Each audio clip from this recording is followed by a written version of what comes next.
उपस्थित हाज़िरान किराम मुसल्लियान इज़ाम अल्लाह पाक परवरदिगार आलम के लाखों कोटि शुक्रिया अदा करी। या अल्लाह पाक परवरदिगार आलम रहमतुल हाकिमीन আপনাকে আমাকে সৃষ্টির সেরা জাতি বানিয়ে বিশ্ব নবী মুহাম্মদুর রাসূলুল্লাহ সাল্লাল্লাহু আলাইহি ওয়াসাল্লাম উম্মত বানিয়ে এই দুনিয়ার মধ্যে পৃথিবীর মধ্যে আপনাকে আমাকে সৃষ্টি করেছেন। এই জন্য আমরা প্রভুর শুকরিয়া আদায় করি সবাই মিলে আলহামদুলিল্লাহ। আল্লাহ পাক পরবর্তীকালে আলম মাহকামুল হাকিমিন পৃথিবীর মধ্যে কত প্রাণী সৃষ্টি করেছেন, সব প্রাণী থেকে সৃষ্টির সেরা প্রাণী আপনাকে আমাকে আপনাকে আমরা সকলকে বানিয়েছেন। শুধু সেরা প্রাণী নয়, আল্লাহ রাব্বুল আলামিন মাহকামুল হাকিমিন মানব কুলে জন্ম দিয়েছেন।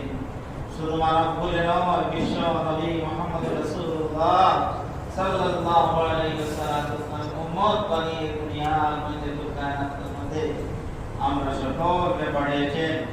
এই জন্য প্রভুর শুকরিয়া আদায় করি আমরা সবাই মিলে আলহামদুলিল্লাহ। আজকে মাহে রমজানের 13 দিন, 13টা রোজা চলতেছে। আমরা রমজানের আগে সবাই অনেক পেরেশানিতে থাকি যে রমজান আসতেছে, কি হইব আল্লাহ আকবার। আর রোজা তো বাদে দেখা যায় ওটো দিতে আছে। আমরা হাবিজা বল আমরা বলি আল্লাহ তেরাবি কিলা পড়াই কিলা দিয়ে কিলা ইমামতে বলবো কিলা তেরাবি পড়াই বাদে দেখা যায় উপায় দিতে আছে কেন বল আজ 13 রমজান অর্থাৎ রাসূল করিম সাল্লাল্লাহু আলাইহি ওয়াসাল্লাম মাহে রমজানকে তিন ভাগে বিভক্ত করেছেন। আউয়ালুহু রাহমাতুন, আওসাতুহু মাগফিরাতুন ওয়া আখিরুহু ইতকুম মিনান নার। প্রথম 10 দিন রহমতের 10 দিন শেষ। নবীজি বলেছেন প্রথম 10 দিন কিসে? মাগফিরাতে। আর মাগফিরাতের 3 নম্বর দিন। আর শেষের 10 দিন কিসে? নাজাতে। এমন একটা প্রশ্ন আপনার আমার অন্তরের মধ্যে আসতে পারে যে নবীজি তো বলেছিলেন প্রথম 10 দিন রহমতে, মধ্যম 10 দিন মাগফিরাতে, আর শেষের 10 দিন নাজাতে। তাহলে প্রথম 10 দিন মনে হয় আমাদের অনেকের অন্তর আছে যে মনে হয় প্রথম 10 দিনে শুধু খালি রহমত বর্ষিত হবে, আর দ্বিতীয় 10 দিনে মনে হয় রহমত থাকবে না, আর তৃতীয় 10 দিনে মনে হয় রহমত থাকবে না। নবী তো বর্ণনা করে দিয়েছেন যে প্রথম 10 দিন রহমতের, তাহলে মনে হয় শুধু আল্লাহর রহমত প্রথম 10 দিনে বর্ষিত হবে আর বর্ষিত হবে আর না, তাই না। অর্থাৎ প্রথম 10 দিন রহমতের আধিক্য, প্রথম 10 দিনে বেশি রহমত বর্ষিত হবে, বুঝতে পারছেন? দ্বিতীয় 10 দিনে মাগফিরাতের আধিক্য, বেশিরভাগ মানুষকে ক্ষমা করে দেওয়া হয়। তৃতীয় 10 দিনে নাজাতের আধিক্য, বেশিরভাগ মানুষকে জাহান্নামের আগুন থেকে মুক্ত করা হয়। অর্থাৎ গোটা মাসই রহমত, গোটা মাসই নাজাত, গোটা মাসই মাগফিরাত। কিন্তু প্রথম 10 দিনে রহমত বেশিরভাগ বর্ষিত হয়। এই জন্য নবী বলেছেন যে আউয়ালুহু রাহমাতুন, দ্বিতীয় 10 দিনে বেশিরভাগ মানুষকে ক্ষমা করে দেওয়া হয়। এই জন্য নবী বলেছেন মাগফিরাতুন, তৃতীয় 10 দিনে বেশিরভাগ মানুষকে জাহান্নামের আগুন থেকে মুক্ত করা হয়।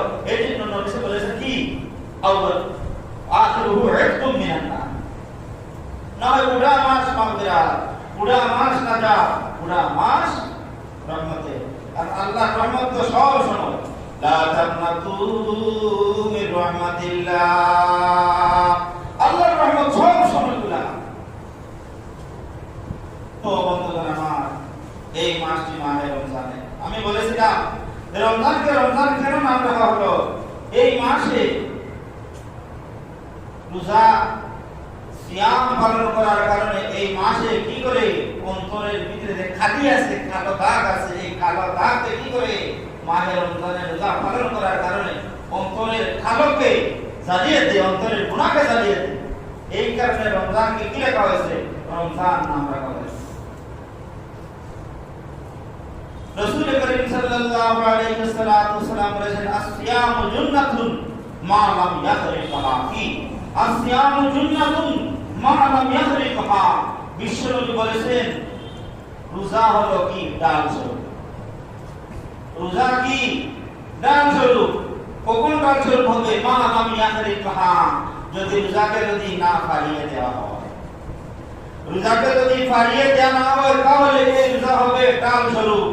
জাহান্নামের আগুন থেকে বাঁচার জন্য হবে ডাল স্বরূপ, গুনাহ থেকে বাঁচার জন্য হবে ডাল স্বরূপ, ইবলিস শয়তানের চক্রান্ত থেকে বাঁচার জন্য হবে ডাল স্বরূপ। যদি রোজাকে না পারা হয়,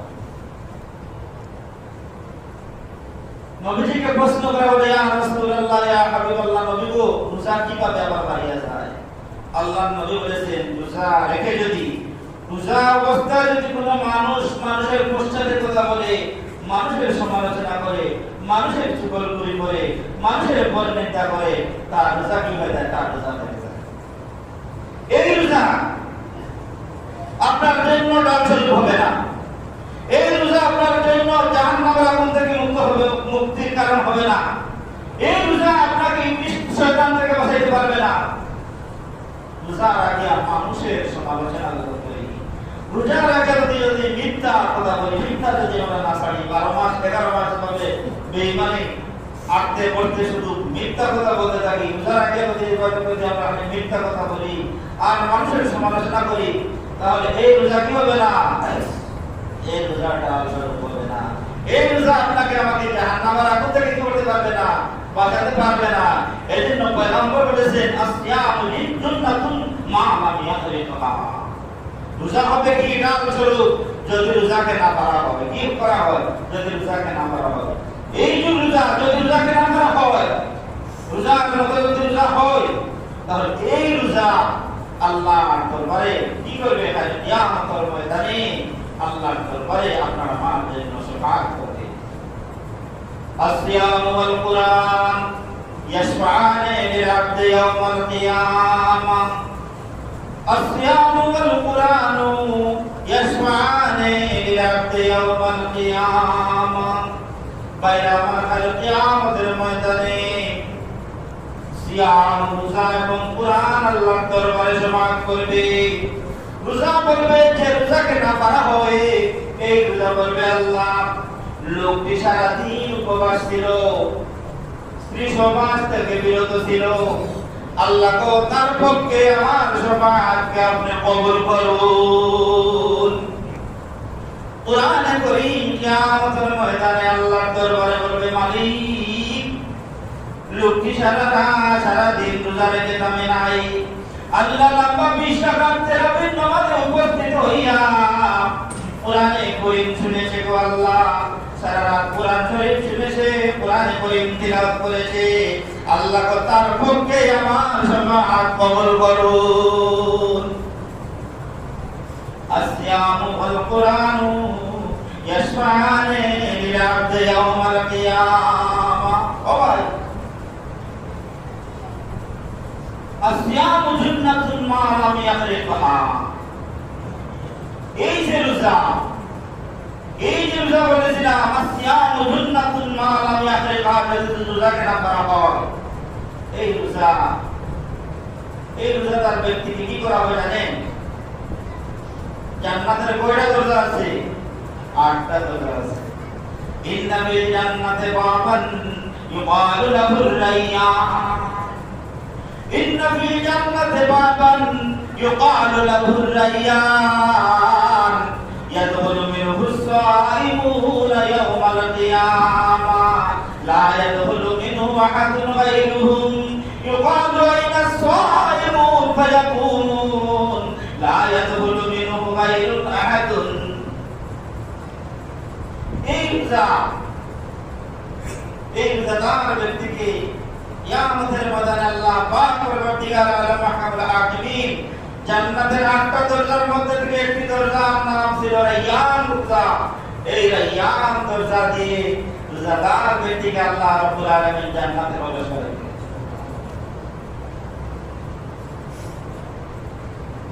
يقال أين الصائمون فيقومون। রোজাদার সেদিন দাঁড়িয়ে এই রায়্যান দরজা দিয়ে রোজাদাররা প্রবেশ করবে। লা ইয়াদখুলু মিনহু আহাদুন গায়রুহুম, আর অন্য কেউ এই দরজা দিয়ে প্রবেশ করতে পারবে না। একমাত্র যারা সওম পালন করবে, সওমের মতো সওম পালন করবে, তারা এই দরজা দিয়ে কি করবে, তারা প্রবেশ করবে। রোজাদাররা যখন এই দরজা দিয়ে প্রবেশ করবে তখন দরজা বন্ধ করে দেওয়া হবে, আর এই দরজা দিয়ে কেউ প্রবেশ করতে পারবে না। তো বন্ধুগণ আমার, এই মাসটি হলো কি? মাহে রমজান। রাসূল করিম সাল্লাল্লাহু আলাইহি ওয়াসাল্লাম হাদিস শরীফের মধ্যে বলেছেন, উকবা ইবনে উজ্জা, কাব ইবনে উজ্জা রাদিয়াল্লাহু তাআলা আনহু তিনি বলেন, একবার পয়গম্বর মিম্বরের উপরে খুতবা দেওয়ার জন্য মিম্বরের প্রথম সিঁড়িতে পা রাখলেন, পয়গম্বর বললেন আমিন। পয়গম্বর দ্বিতীয় সিঁড়িতে পা রাখলেন, পয়গম্বর বললেন আমিন। তৃতীয় সিঁড়িতে পয়গম্বর পা রেখে পয়গম্বর বললেন আমিন।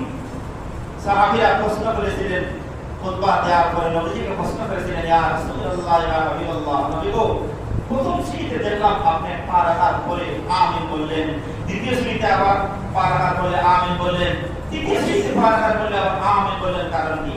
আল্লাহর নবী বলেন, সাহাবীরা রে, আজকে জিবরীল আমিন আমার নিকটে এসেছিলেন, আর জিবরীল এসে বদুয়া দিয়েছিলেন, বলেছিলেন, ইয়া রাসূলুল্লাহ, আপনার ওই উম্মতগুলো ধ্বংস হোক যারা মাহে রমজান পাইল, আর মাহে রমজান পাইয়া কি করতে পারলো না, তার গুনাহকে মাফ করাইতে পারলো না, ওই লোকটি ধ্বংস হোক। তখন আমি বলেছিলাম আমিন। আবার জিবরীল আমিন বলেছিলেন, ইয়া রাসূলুল্লাহ, ইয়া হাবিবাল্লাহ, নবী গো, ওই লোকগুলো ধ্বংস হোক যা আপনার নাম, যাদের সামনে সম্মুখে আপনার নাম উচ্চারণ করা হয় আর তারা দুরূদ পড়ল না, তারা ধ্বংস হোক। নবী বললেন, আমি বললাম আমিন। জিবরীল আমিন তৃতীয়বার বলেছিলেন, ওই লোকগুলো ধ্বংস হোক যারা তাদের মা বাবাকে, বৃদ্ধ মা বাবাকে পেল, দুজনকে পেল অথবা দুজনের মধ্যে থেকে কোনো একজনকে পেল, আর তাদেরকে মত করে জান্নাত অর্জন করতে পারলো না, তারা ধ্বংস হোক। আল্লাহর রাসূলের নামে বললাম আমিন। প্রথমে রাসূল করিম সাল্লাল্লাহু আলাইহি ওয়াসাল্লাম বলেছিলেন আমিন। জিবরীল আমিন প্রথম শব্দ বলেছিলেন যারা মাহে রমজান পাইল, আর মাহে রমজান পাইয়া যারা তাদের গুনাহকে ক্ষমা করাইতে পারলো না, তারা ধ্বংস হোক। রাসূল বলেন আমিন। বন্ধুগণ আমার, এই মাসটি হলো নজরে কোরআনের মাস, এই মাসটি হলো মাহে রমজান মাস। এই মাসে হাদিস শরীফের মধ্যে এসেছে, ইফতারের সময়, প্রতিদিন ইফতারের সময় 10 লক্ষ মানুষকে আল্লাহ রাব্বুল আলামিন ক্ষমা করে দেন। এজন্য আমরা কি করতাম? ইফতার সামনে রেখে আমরা কি করতাম? আমরা সবাই দোয়া করতাম। আমরা আলিম হই, আনা আলিম হই, যেই হই না কেন, যে আমি একটা আনতাম অন্তরে, আমি তো হুজুর, আমি আর দোয়া করি না। এই হাদিস সকলের বেলায় হুজুর হো, আনা হুজুর হো, মেসাব হো, আর আনা মেসাব হো, আলিম হো আর জাহিল হো, পাবলিক হো, সকলের বেলায় হাদিস। ইফতারকে সামনে রেখে দোয়া করতে, ইফতারের সময় দোয়া কবুল হয়। কি ইফতারের সময় দোয়া কবুল হয়? ইফতারের সময় আল্লাহর রাসূল সাল্লাল্লাহু আলাইহি ওয়াসাল্লাম বলেছেন, ইফতারের সময় আল্লাহ রাব্বুল আলামিন প্রতিদিন 10 লক্ষ মানুষকে কি করে? ক্ষমা করে। ও ভাই, রোজাদারের কয়টা খুশি? 2টা খুশি। রোজাদারের কয়টা খুশি? রাসূল বলেছেন রোজাদারের জন্য 2টা খুশি। লিসাইমে বারাকাতান, লিসাইমে বারাকাতান, ফারহাতুন হিনা ইফতিরু ওয়া ফারহাতুন হিনা ইয়ালকা রাব্বাহু। রাসূল করিম সাল্লাল্লাহু আলাইহি ওয়াসাল্লাম ঘোষণা করেছেন রোজাদারের জন্য 2টা খুশি। একটা খুশি হলো রোজাদার তখন ইফতারের মধ্যে ইফতার করার জন্য বসে, ইফতার তার সামনে থাকে, তখন রোজাদার ব্যক্তি বড় আনন্দিত হয়। হয়তো না, রোজাদার ব্যক্তি সামনে ইফতার, তার আনন্দিত, আমি এই মুহূর্তে আসার পড়বে আর আমি ইফতার খাইবো, তখন রোজাদার ব্যক্তি বড় আনন্দিত হয়। আর আরেকটি খুশি হলো রোজাদার ব্যক্তি হবে কিয়ামতের ময়দানে, যখন রোজাদার ব্যক্তি আল্লাহ পাক পরবর্তীকার আলমের সাথে রোজাদারের সাক্ষাৎ করবে, তো আল্লাহ পাক পরবর্তীকার আলম আকাবুল হাকিম রোজাদারকে আনন্দিত করবে।